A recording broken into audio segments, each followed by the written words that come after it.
Hello everyone, welcome back to my channel. I hope आप सब safe और healthy होंगे।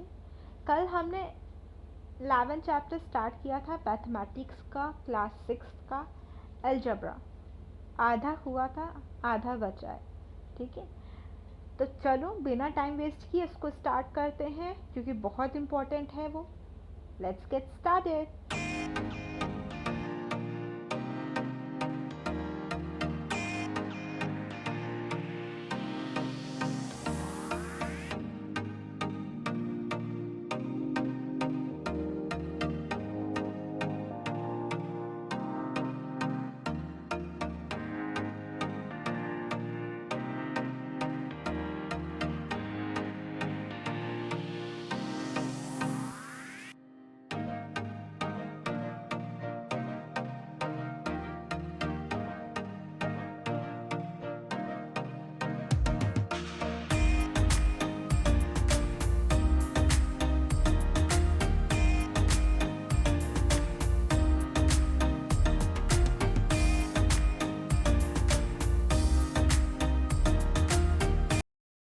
अब देखो, कल हम लोग ने बेसिक अलजेब्रा सीख लिया था कि अलजेब्रा क्या होता है, उसमें कैसे हमें अलजेब्रा के क्वेश्चंस को रीड करना है, कैसे किसको ऐड करना है, किसको सब्सट्रैक्ट करना है, ये सब हमने लास्ट क्लास में, कल की क्लास में सीख लिया था।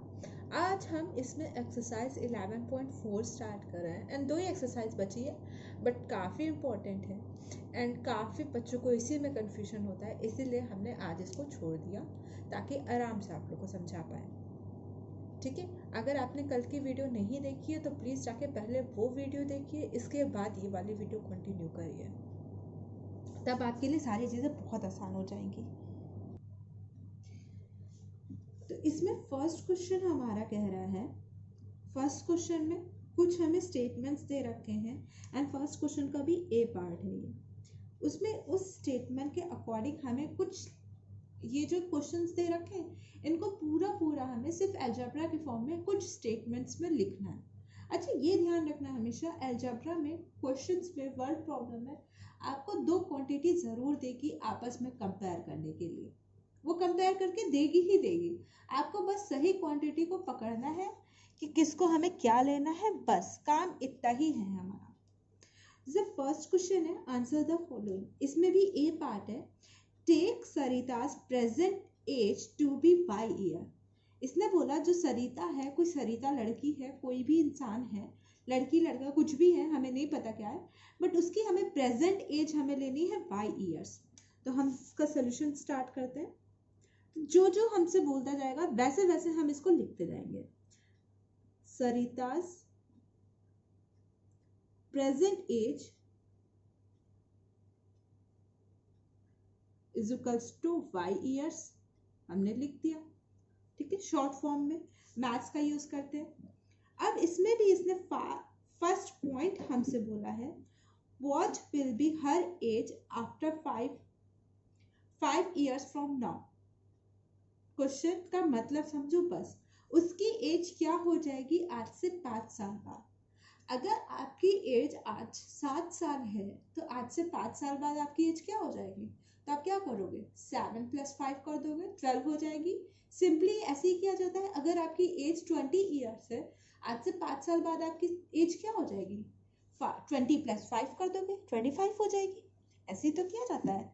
तो हम भी सिंपली ऐसे ही कर देंगे, सरिता's एज आफ्टर 5 ईयर्स क्या हो जाएगी, आज की प्रेजेंट एज, जो प्रेजेंट एज इसकी y, उसमें हम 5 ईयर्स ऐड कर देंगे, ये हो जाएगी इसकी प्रेजेंट एज। ईयर्स लिखना पड़ेगा क्योंकि एज को हम लोग ईयर्स में दिखाते हैं ना। ये इसका फर्स्ट पॉइंट हो गया। सिंपल, जो जो जैसे जैसे बोल रहा है वैसे वैसे हम लिखते चले जाएंगे। सेकेंड पॉइंट कह रहा है, what was her age 3 year back, 3 साल पहले उसकी एज क्या थी, ये हमसे बोला है। तो अगर आपकी आज 10 साल एज है तो आज से आप 3 साल पहले कितने बड़े थे, क्या एज थी आपकी, तो आप बता दोगे आराम से 7 साल। कैसे, 10 - 3 कर दिया है आपने, 7 निकाल दिया है। अगर आपकी एज आज 10 साल है या आपकी एज 15 साल है, तो आज से 1 साल पहले पिछले साल आपकी एज क्या थी, तो आप बता दो कि 14 ईयर्स। 15 माइनस 1 करोगे ना, 1 साल पीछे जाना है। तो सेम हम यहाँ पे भी करेंगे। यहाँ पे बस अंतर इतना है कि सरिता की एक्चुअल एज हमें नहीं पता है, वेरिएबल के टर्म्स में पता है, वाई के टर्म्स में पता है, तो हम वैसे ही लिखेंगे सरिता's एज बिफोर 3 ईयर, 3 साल पहले क्या हो जाएगी, y माइनस 3, ये हो जाएगी उसकी।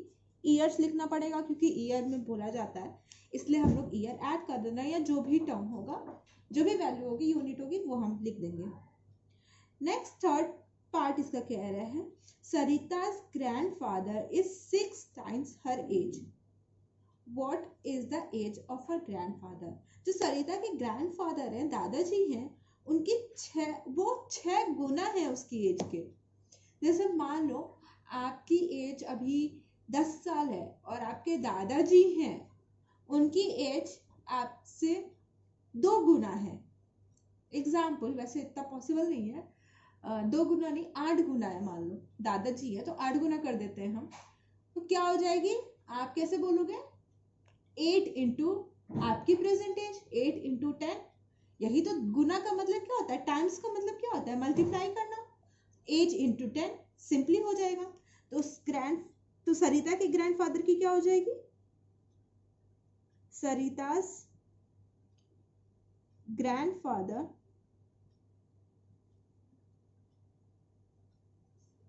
will be 6 times of Sarita age, 6 into सरिता की एज है y, या बोल दो इसको 6y ईयर्स, ठीक है, y है ये, सिंपल। नेक्स्ट फोर्थ पार्ट हमसे कह रहा है grand mother is 2 year younger than grandfather. जो ग्रैंड मदर थी वो 2 साल छोटी हैं ग्रैंडफादर के। अब हमें ग्रैंडफादर की एज पता चल गई 6 ईयर्स, इससे भी 2 साल छोटी हैं ग्रैंड मदर, तो ग्रैंड मदर की एज क्या हो जाएगी, तो हम इसको भी बोल सकते हैं आराम से। अब हमें ग्रैंडफादर की एज पता है ना, तो हम बोल देंगे ग्रैंड मदर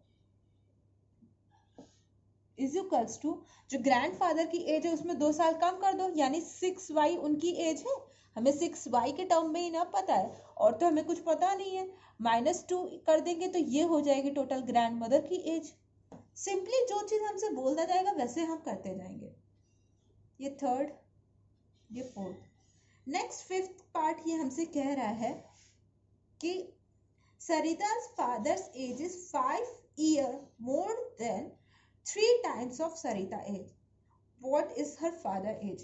फादर की एज अब हमसे बोला है, उसने बोला है 5 year more than, 5 साल ज्यादा है किससे, 3 times of सरिता एज, 3 गुना, सरिता के 3 गुना, यानी 3 इंटू वाई, सरिता की वाई है, इससे भी 5 साल ज्यादा है, यानी +5 कर देंगे। फाइनली ये हमारी फादर की एज हो जाएगी, या इसको लिख दो 3y + 5, ये हो जाएगी हमारी फादर की एज।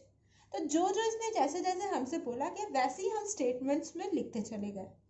ऐसे ही करना है सारे क्वेश्चन में, इस क्वेश्चन के सारे पार्ट्स में आपको ऐसे ही स्टेटमेंट्स का यूज करना है। अब हम बी क्वेश्चन कर रहे हैं। The length of a rectangular hall is 4 meter less than 3 times of the breadth of the hall. अब देखो इसने 2 चीज हमसे कंपेयर करी, लेंथ और ब्रेथ। एक रेक्टेंगुलर हॉल की लेंथ और ब्रेथ दोनों होगी, इसने उन्हीं दोनों क्वांटिटी को कंपेयर कर दिया। क्या बोला, लेंथ ऑफ द हॉल। देखो जैसे जैसे बोलता जाए ना, थोड़ा थोड़ा वैसे वैसे लिखने की कोशिश किया हो। लेंथ को हमने L से दिखा दिया, बराबर है 4 मीटर लेस, 4 मीटर कम। किसके कम, क्योंकि कम होगा तो किसी से कम होगा ना, तो यानी 4 मीटर कम है। चलो ठीक है, हमने ये 4 मीटर ऐसे लिख लिया। 3 times of breadth of hall, 3 times breadth of hall. अब ब्रेथ क्या है वो भी तो हमें देखना पड़ेगा, तो हमें पहले आगे क्वेश्चन पढ़ लेते हैं। What is the length if the breadth is b metre. जब ब्रेथ b मीटर है तब लेंथ क्या हो जाएगी, तो हमको पता है 3 टाइम्स ऑफ ब्रेथ बोला था, तो 3 इंटू b हो जाएगा, यानी इसको बोल सकते हैं 3b - 4, ये इन मीटर्स होगा ना, सारी पूरी मीटर्स में बात हो रही है तो ये मीटर्स में बात हो जाएगी, तो ये हमारी लेंथ हो जाएगी। और उसने हमसे लेंथ ही पूछा था। तो बस जैसा बोलता जा रहा है आप क्वेश्चंस को वैसे ही रीड करते जाओ, क्वेश्चन अपने आप ही होता चला जाता है। वैसे ही स्टेटमेंट्स का थोड़ा यूज करो, थोड़ा सा लिखते चले जाओ, अपने आप ही क्वेश्चन बनते चले जाते हैं। नेक्स्ट सी क्वेश्चन हमसे कह रहा है a rectangular box has h height. एक रेक्टेंगुलर बॉक्स है, उसकी हाइट h दे रखी है। तो हमने लिख लिया पहले, हमें सॉल्यूशन करना है ना, जो जो दिया है वो हमने लिख लिया। हाइट उसने h दे रखी है, h सेंटीमीटर, हमने h लिख लिया, h सेंटीमीटर, ठीक है। नेक्स्ट उसने हमसे बोला कि if length is 5 times the height, length जो है 5 टाइम्स है हाइट के, यानी L बराबर हो जाएगा 5 इंटू एच या 5h सेंटीमीटर, यही तो हो जाएगा। And breadth is 10 centimetre less than the length, और जो ब्रेथ है वो 10 सेंटीमीटर कम है लेंथ के, कम है, माइनस करोगे, और किससे माइनस करना है, लेंथ से। लेंथ बोल सकते हैं, या लेंथ को तो हम 5h भी बोल सकते हैं ना, हमको तो h ही पता है, बाकी तो हमें कुछ पता भी नहीं है, तो हम 5h बोल देते हैं, ये भी बोल सकते हैं, दोनों बोल सकते हैं, दोनों का मतलब एक ही है। ये बोलोगे ज्यादा सही है, क्योंकि हमें h पता है, बाकी कोई चीज हमें पता थोड़ी ना है, हमें उसने h ही बताया और कुछ नहीं बताया। अब उसने नेक्स्ट हमसे बोला express the length and breadth of the box in terms of height. उसने हमसे एक्सप्रेस करने को बोला, हम तो पहले ही कर चुके, हमने पहले ही लेंथ को हाइट के टर्म्स में एक्सप्रेस कर दिया, ब्रेथ को हाइट के टर्म्स में एक्सप्रेस कर दिया, ठीक है। तो आई होप आप सबको भी क्वेश्चंस इजी लग रहे होंगे, किसी को हार्ड नहीं लग रहे होंगे। नेक्स्ट क्वेश्चन है हमारा क्वेश्चन डी। ये बोल रहा है हमसे मीना, बीना और लीना, तीन कोई इंसान है जो क्लाइंब कर रहे हैं, are climbing the steps to the hill top, जो एक हिल की टॉप पे क्लाइंब कर रहे हैं, ठीक है। Meena is at step s, जो मीना है वो एस स्टेप पे है, बीना इज 8 स्टेप्स अहेड। देखो पहले हम थोड़ा थोड़ा लिख लेते हैं वरना हम लोग कंफ्यूज हो जाएंगे। जो मीना है उसका इन्होंने बताया कि वो एस स्टेप्स पे है, ठीक है। उसके बाद इन्होंने बोला जो बीना है वो 8 स्टेप्स अहेड है, आगे है, यानी मीना से 8 स्टेप्स आगे होगी, तो s प्लस 8 हो जाएगा, 8 स्टेप्स आगे, तो s प्लस 8 ना।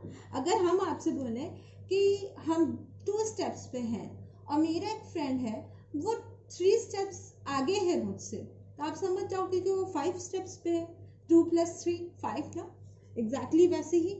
देन वो कहता है एंड लीना 7 स्टेप्स बिहाइंड, जो लीना है वो 7 स्टेप्स पीछे है, तो लीना कहाँ हो जाएगी, स्टार्ट इसने किससे किया, मीना से, तो कंपेयर मीना से ही कर रहा है, s माइनस 7 हो जाएगा, ठीक है।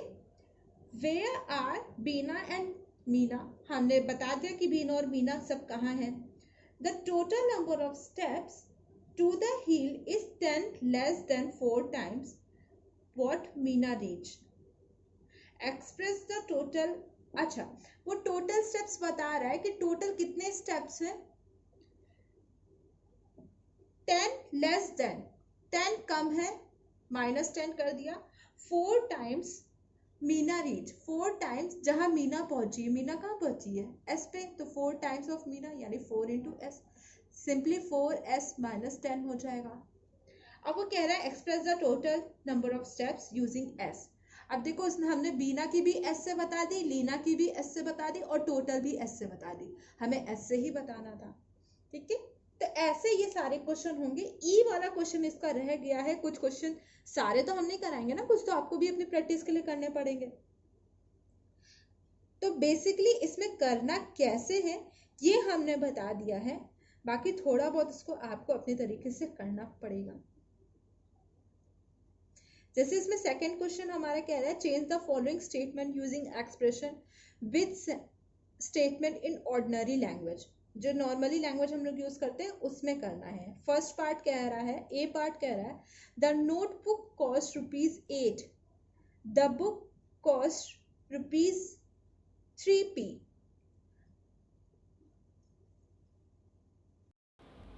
अब आप सीधे वीडियो में भी देख सकते हो, हमने खोल लिया है क्वेश्चन 2 का ए पार्ट। देखो नोटबुक की कॉस्ट ₹P है, बुक की कॉस्ट क्या बता रहे हैं 3P। तो आप ये बोल सकते हो ना कि जो बुक है वो 3 गुनी है नोटबुक की कॉस्ट से। सेम आपको इसी तरह बताना है कि जो बुक है वो 3 टाइम्स है कॉस्ट ऑफ नोटबुक, ये बोलना है। जैसे हमने अभी तक हम लोग पहले क्या कर रहे थे, हमें ऊपर सब कुछ दिया था, हम उसको ऐसे लिख रहे थे। अब हमें नीचे उल्टा दिया है थोड़ा सा, बुक्स की कॉस्ट दे दी है, नोटबुक की कॉस्ट दे दी है, उन दोनों में बताना है कि कैसे रिलेशन बनेगा, तो वो भी हम बता सकते हैं। Tony puts q marble on a table, जो एक टॉनी है उसने क्यू मार्बल पुट कर दिए हैं और उसके पास ही has 8 cue marble in his box, और उसके बॉक्स में कितने हैं 8 क्यू मार्बल्स, तो 8 टाइम्स मार्बल्स हैं उसके पास बॉक्स में ना। तो आप ये सिंपली बोल सकते हो कि टॉनी के पास क्यू मार्बल्स हैं टेबल पे, ही has 8 times marble in his box, simple. तो इसी तरह आप बाकी सारे पार्ट्स भी कंप्लीट कर सकते हो। अब हम लोग इसमें देखते हैं कि इक्वेशन कैसे बन जाती है। ये जो क्वाड्रेटिक हमारी अलजेब्रा की इक्वेशन बनती हैं, ये इक्वेशंस कैसे बनती हैं। इक्वेशन में सबसे ज़्यादा इम्पोर्टेंट पता है क्या होता है, सबसे ज़्यादा इम्पोर्टेंट होता है ये इक्वल साइन। ये सही जगह लगना और फिर सही चीज़ें सॉल्व करना, ये सबसे ज़्यादा इम्पोर्टेंट होता है। अब हम देखने जा रहे हैं इक्वेशन।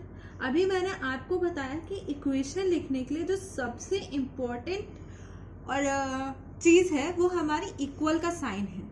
अगर इक्वल का साइन है आपके इक्वेशन में तो उसको इक्वेशन कहा जाता है, अगर इक्वल का साइन नहीं है तो वो इक्वेशन नहीं कहलाती है। जैसे कि मान लीजिए हम लिख दें x प्लस वाई बराबर x प्लस 7 बराबर 17, तो ये हमारी एक इक्वेशन होगी। अब हम इक्वेशन ऐसे भी तो लिख सकते हैं, ग्रेटर का साइन 17, तो ये हमारी इक्वेशन नहीं कहलाती है। जिसमें ग्रेटर का साइन या लेस का साइन आ जाए वो हमारी इक्वेशन नहीं होगी। हमारी इक्वेशन सिर्फ वही होगी जिसमें इक्वल्स का साइन होगा। इक्वल का साइन ही एक मस्ट कंडीशन है आपकी इक्वेशन के लिए, मस्ट, ठीक है। अब नेक्स्ट एक होता है सोल्यूशन। हर इक्वेशन का कोई ना कोई सोल्यूशन होता है। तो सोल्यूशन का मतलब क्या होता है, एक ऐसा पॉइंट, एक ऐसा चीज, एक ऐसा नंबर, वो भी किसका, इस वेरिएबल का, ऐसी वैल्यू इस वेरिएबल की जो हम इस इक्वेशन में रखते हैं तो ये वाली कंडीशन हमारी सेटिस्फाई कर जाए। मतलब देखो हमने आपको बताया कि x की कोई भी वैल्यू हो सकती है, कुछ भी हो सकता है, 1 2 3 4 5 6 7, कोई भी नंबर हो सकता है इसकी जगह पे, है ना। हमें नहीं पता है तभी हमने x लिखा है। तो अगर हम कोई एक ऐसा नंबर रख दें जिसको हम यहाँ पे रखें तो ये इक्वेशन हमारी सेटिस्फाई हो गई, ये इक्वेशन सही हो गई, तो हम कहेंगे ये सॉल्यूशन है। जैसे कि मान लीजिए अगर देखो इक्वेशन दो पार्ट में डिवाइड है, एक ये लेफ्ट हैंड साइड, एक ये राइट हैंड साइड, है ना। लेफ्ट हैंड साइड में ही हमारा वेरिएबल है, राइट हैंड साइड में तो वेरिएबल नहीं है। राइट हैंड साइड में तो एक नंबर ही लिखा है, इसको बोला जाता है राइट हैंड साइड, इसको बोला जाता है लेफ्ट हैंड साइड। जो लेफ्ट में वो लेफ्ट हैंड साइड, जो राइट में वो राइट हैंड साइड, ठीक है। सिंपली देखो राइट हैंड साइड और लेफ्ट हैंड साइड का सिंपल फंडा देखो। अगर मान लो x की वैल्यू आप 1 रख दो, यहाँ पे 1 रखो तो क्या आ जाएगा, 1 प्लस 7 आ जाएगा ना, क्या हो गया 8 आ गया। और यहाँ पे क्या दिया है 17 हमें दिया है, तो क्या 8 और 17 बराबर है, नहीं है, बिल्कुल भी नहीं है। 8 बहुत छोटा है, 17 बहुत बड़ा है। अगर हम x की वैल्यू 2 रख दें तो ये 2 प्लस 7 हो जाएगा, यहाँ पे क्या आ जाएगा 9 आ जाएगा, और यहाँ पे दिया क्या गया है 17 दे दिया गया है। तो हमारा अभी भी नहीं बना, अभी भी ये दोनों देखो कितने डिफरेंट है, और बीच में जबकि इक्वल का साइन है, यानी दोनों को इक्वल आना चाहिए। अब आप मान लो x की वैल्यू आप 5 रख दो तो 5 प्लस 7 हो जाएगा 12, और यहाँ पे कितना दे रखा है 17 दे रखा, अभी भी नहीं आया। ये दोनों बराबर आना चाहिए, हमारा बराबर आ ही नहीं रहा है। मान लो x की वैल्यू आप 10 रख दो तो देखो क्या आ जाएगा, 10 प्लस 7 बराबर 17, है ना, दोनों को ऐड करोगे और इधर भी 17। अब देखो हमारा दोनों तरफ बराबर आ गया ना, यानी ये जो x की वैल्यू 10 हमने रखी, ये है सॉल्यूशन इस इक्वेशन का, ठीक है। ऐसे देखा जाता है कि सॉल्यूशन क्या होगा क्या नहीं होगा। ये तो हमारा एक मेथड था, एरर एंड ट्रायल मेथड। ये हमने एरर एंड ट्रायल ट्राई कर करके निकाला कि क्या वैल्यू हो सकती है हमारी। और भी तरीके होते हैं, वो आप लोग हायर क्लासेस में पढ़ोगे। तो अब फर्स्ट इसका एक्सरसाइज 11.5 हमारी ये कहती है, फर्स्ट क्वेश्चन इसमें ये है कि आपको बताना है कौन सा इसमें इक्वेशन है, कौन सी इक्वेशन नहीं है। सेकेंड क्वेश्चन में आपका दे दिया है, सिंपली देखिए ये आपका सेकंड क्वेश्चन दे रखा है, इसमें इधर साइड इक्वेशन दे रखी है, इधर साइड वैल्यू ऑफ वेरिएबल्स दे रखे हैं, इधर साइड हमें बताना है कि इक्वेशन सेटिस्फाई कर रही है कि नहीं कर रही है। अब जैसे इक्वेशन हमारी दे रखी है 10y इंटू 80 और y की वैल्यू 10 दे रखी है, तो जरा यहाँ पे आप y की वैल्यू रखो, तो अगर दिमाग में ही रख लो तो 10 इंटू 10 हो जाएगा ना, यहाँ पे मल्टीप्लाई ही है, 10 इंटू 10 वो तो हमारा 100 हो जाता, और यहाँ पे हमारा 80 दे रखा है, तो हमारी इक्वेशन सेटिस्फाई करी नहीं करी, तो हम सिंपली लिख देंगे नो, नॉट सेटिस्फाई। अब यहाँ पे जरा रखो 10 इंटू वाई बराबर 80 और यहाँ पे क्या दे रखा है y बराबर 8, तो हम यहाँ पे जब रखेंगे तो हमारा हो जाएगा 10 इंटू 8 यानी 80 और इधर भी 80 दे रखा है, तो हमारी ये इक्वेशन सेटिस्फाई कर दी, हम इसका आंसर लिख देंगे यस। देखो अब दूसरा चीज दे रखा है 4l इंटू 20 और यहाँ l की वैल्यू 20 दे रखी है, यहाँ पे जरा रखो 4 इंटू 20 यानी 80 हो जाएगा ना, और इधर हमारा 20 दे रखा है, तो हमारी फिर से इक्वेशन सेटिस्फाई नहीं करी, आंसर आ जाएगा हमारा नो। p प्लस 3 बराबर 1 और p की वैल्यू 3 दे रखी है, यहाँ पे 3 रखो तो 3 प्लस 3 क्या हो जाएगा 6 और इधर 1 दे रखा है, अभी भी हमारी इक्वेशन नहीं सेटिस्फाई करी, तो हमारा आंसर आ जाएगा नो। ठीक है, तो आपको ऐसे करके चेक करना है ये कौन सी इक्वेशन सेटिस्फाई कर रही है, कौन सी नहीं कर रही। अब नेक्स्ट देखिए क्वेश्चन नंबर 4 हमारा क्या है, इसने एक टेबल दे रखी है, उसमें हमें सोल्यूशन फाइंड भी करना है और ये टेबल कंप्लीट भी करनी है, और हमको इक्वेशन क्या दे रखी है m प्लस 10 बराबर 16, ऊपर इसने m की वैल्यू दे रखी है 1 2 3 4 5 6, मतलब ऐसे करके आगे तक इसने वैल्यू दे रखी है। अब आपको एक एक वैल्यू रखनी है, जैसे पहले वाली है m की वैल्यू 1, तो उसके नीचे आप इक्वेशन में रखोगे तो हो जाएगा m प्लस 10 है ना इक्वेशन आपकी, तो आपकी इक्वेशन क्या हो जाएगी 1 प्लस 10 यानी हो जाएगा आपका 11, और हमारा दिया क्या रखा है राइट हैंड साइड में 16, सेटिस्फाई नहीं करी तो हमें और आगे देखना पड़ेगा, और आगे सोल्यूशन मिलेगा मे बी।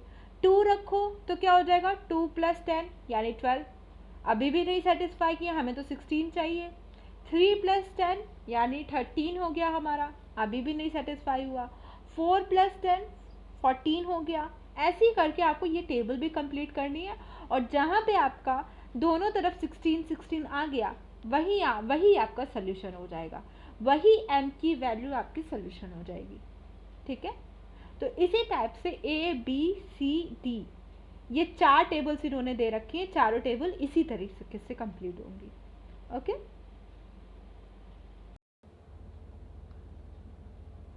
आई होप आपको वीडियोस पसंद आ रही होंगी, अगर पसंद आ रही हैं तो प्लीज़ इसको लाइक करें, शेयर करें और मेरे चैनल को सब्सक्राइब करें। Thank you for watching.